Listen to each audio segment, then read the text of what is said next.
Okay, before the video starts, I have two things to say to you guys, right? One, ignore this, okay? You know what? We're actually gonna... fuck! Alright, just ignore it. Second, I fixed my mic, so I don't have to hold it anymore. How did I do that? By hopes and prayers. That's how we did that, baby. That's how we did it. Also, why do I have this right here? I make clothes. I actually made this shirt. It's a really cool shirt. I use that as a mannequin so that I can like go to events and stuff. So don't think I'm like a freak. I promise I'm not a freak. Please don't judge me. I'm a busy man. I have a job. I like to do things inside the clothing industry. Okay, now let's get to the video.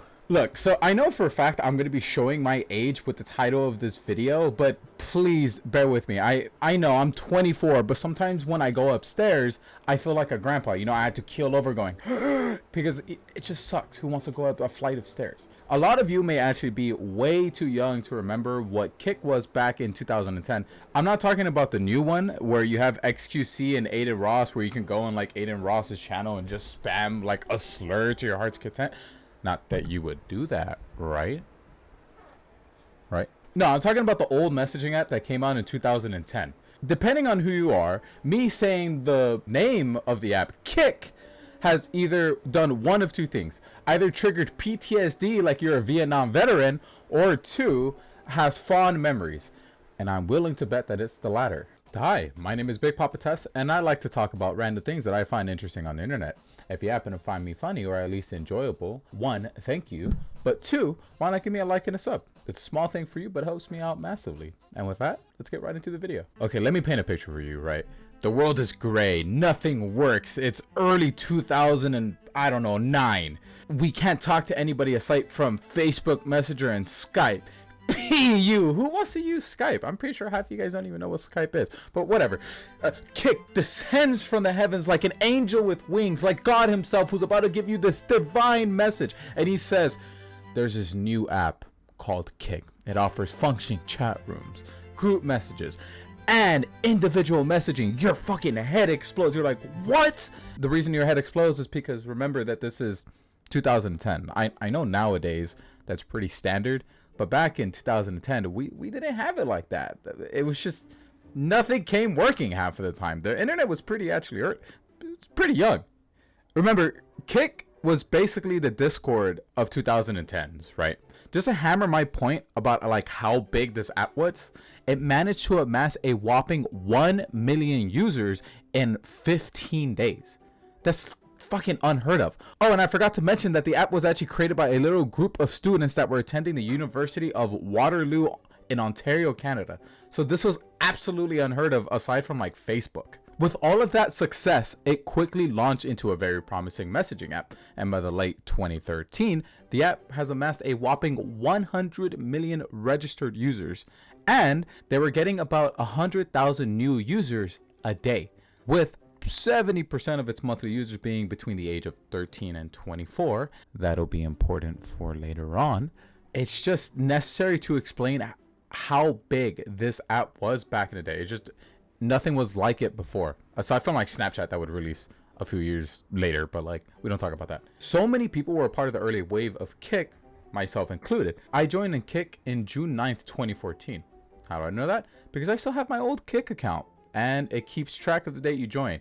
That's 11 years ago, by the way, because I know you can't do math. Damn, I feel old just saying that. So, for someone who was chronically online and played nothing but chat room games like IMVU and my personal GOAT, PlayStation Home, God, I wish they never took that away from me. Everyone would exchange Kick accounts like they do now with Discords. But with such a massive success story, why doesn't anyone really talk about it? Oh boy, and that's where the problem with Kick comes in. Because if you're an avid user, or were an avid user back in the day, then you already know what I'm about to say. And don't spoil it for the rest of us. The problem with Kick, right, is that the moderation was never actually that good. You have to remember that this was only made by like a group of students, and it blew up in literally like 2 weeks. So of course they weren't experiencing such traffic, and they didn't even know how to moderate it that well. Like, it skyrocketed. So their security was lackluster, to say the least. Sometimes downright non-existent, unfortunately. So with the lack of security, A large user base of mostly teenagers. You can kind of guess where I'm going to go. It was a hotbed for PDF files to run rampant. My mic. I'm almost positive that like 1 in 4 people in some way or fashion was groomed on Kick.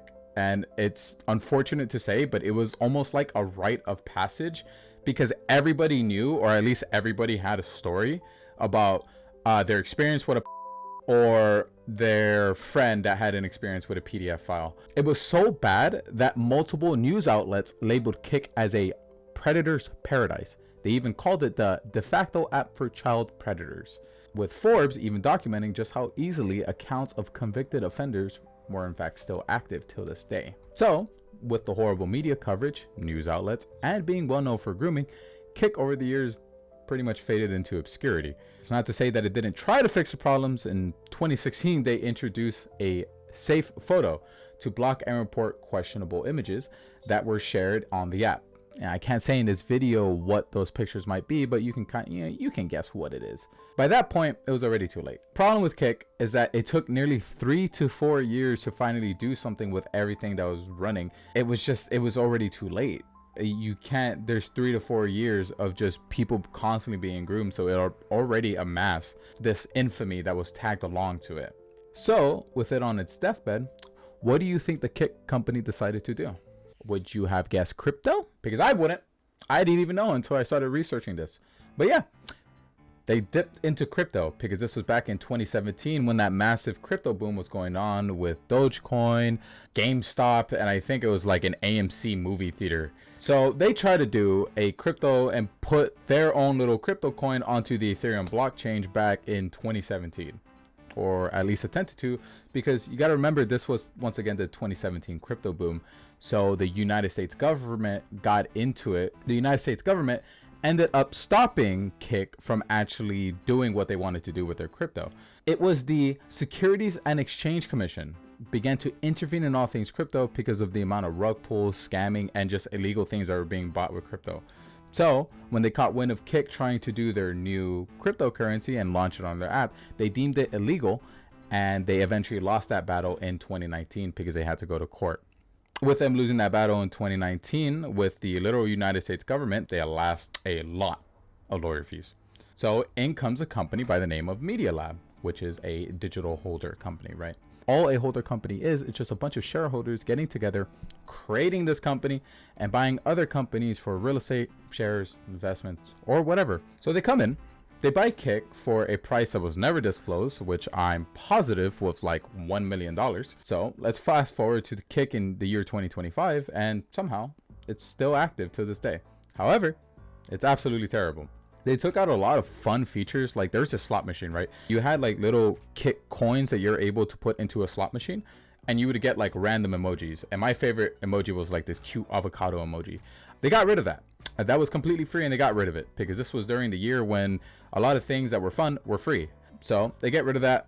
But now they added the fact that you can pretty much do what TikTok Live does, and people stream themselves and they get to send money to other people or take donations, right? You can still join like random groups here and there, but most of the time anybody who's in a group is either a bot or they're trying to send you some type of corn work. So back to that video chatting. Yeah, you're able to do that. But the problem is that according to most people on Reddit, they are just trying to get you to go onto a different app, or they're literally e-begging. And I'm not going to lie to you. I went to some of these streams and I found one that was cool, but the others, every single one of them was like this woman that was saying, "Oh, come to my Telegram," or this woman that was saying, "Oh, if you want to talk to me, send me more money, or talk to me on Telegram and I'll give you a one-on-one chat session, wink wink," which is gross, by the way.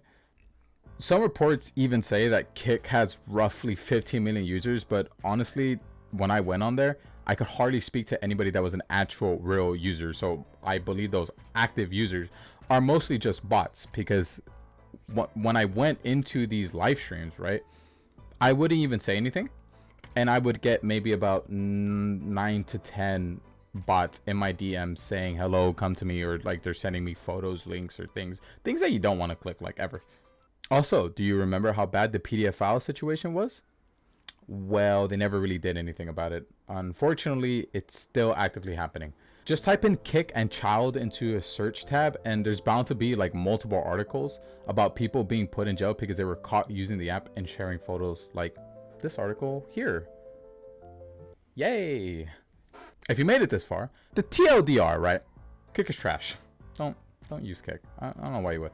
I would say don't use the app, but I like to believe that if you made it this far into the video, you're not going to hear everything that I said and went, wow, Kick? That sounds like a really good app. I think I'm going to give it a try.